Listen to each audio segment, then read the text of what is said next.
Muy buenas noches, mi nombre es Teodoro Ortega y junto a mi compañero Antonio Parra vamos a hacer el proyecto de química del cuarto parcial, que habla sobre la ley de Charles.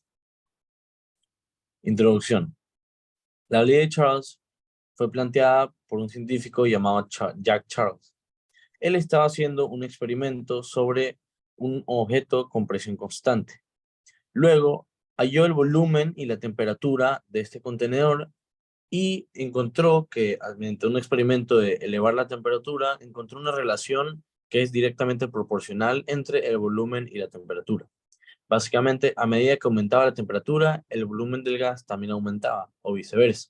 Pues si disminuía la temperatura, el volumen también iba a disminuir. Este experimento lo podemos ver día a día en muchas cosas, hasta cosas un poco inútiles, como sería un globo calentándose, o en cosas que han avanzado mucho en la tecnología, como sería un globo aerostático, que es básicamente lo mismo que el globo, pero tomado a mayor medida. Experimento. Como hemos dicho anteriormente, uno de los ejemplos más claros son los globos aerostáticos. Claro que no podemos hacer un experimento con un globo aerostático, porque es muy grande y es complicado de conseguir, pero básicamente es que se le agrega gas calentado al globo y esto hace que se aumente el volumen del globo. Básicamente el globo se infla, pero el peso seguirá siendo el mismo y su densidad será menor que el aire frío, entonces el globo se levantará. Esto así funciona básicamente un globo aerostático. Pues tenemos el globo y abajo tenemos un tipo de mechero, pero muy grande.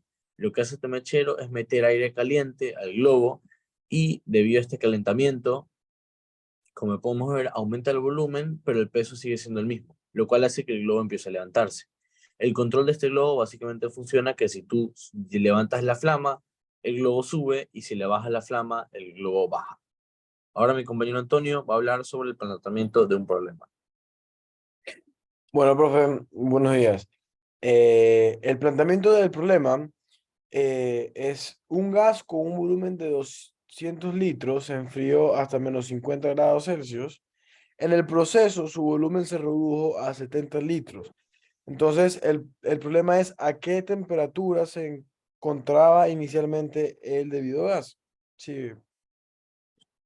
Entonces, en la ejecución usamos los datos dados en la anterior diapositiva y usando la ley de Charles con los procesos, resultó en que el gas se encontraba a 364,42 grados Celsius inicialmente.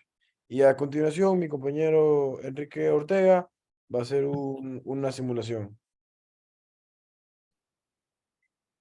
Básicamente, esta simulación no es perfectamente con los mismos datos anteriores, porque es difícil encontrar una, pero podemos ver cómo aquí tenemos un volumen de 40 centímetros cúbicos.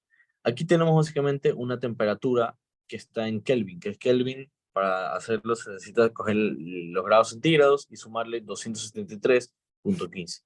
Entonces podemos ver cómo es como una función de una jeringuilla. Ahorita se encuentra a casi 300 grados Kelvin y se encuentra en 27, 27 centímetros cúbicos. Ahora, si aumentamos la temperatura, vamos a ver cómo el volumen también aumenta.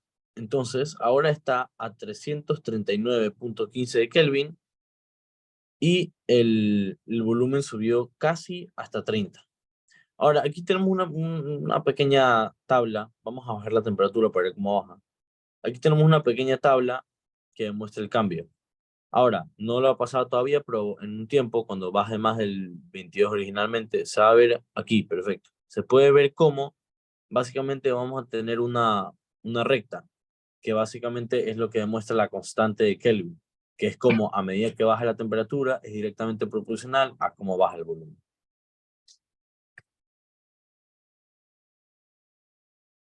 Ahora se planteará la conclusión. Básicamente, la ley de Charles es una ley que abarca la relación del calor-frío que es utilizada de varias formas diariamente, como por ejemplo globos, aerostáticos o pequeñas cosas que se pueden usar día a día. El descubrimiento de la ley funcionó para encontrar otros usos, aparte de algunos que ya existían antes del descubrimiento. Por ejemplo, la parte del globo aerostático es un descubrimiento que ya existía antes de que la ley exista. Pero después de la ley, se pudo explicar científicamente el funcionamiento de estos globos. La ley en sí es muy interesante y nos pareció atractiva por el hecho de lo tan común que es, pero poco investigada al mismo tiempo. Bueno, este fue nuestro proyecto y muchas gracias.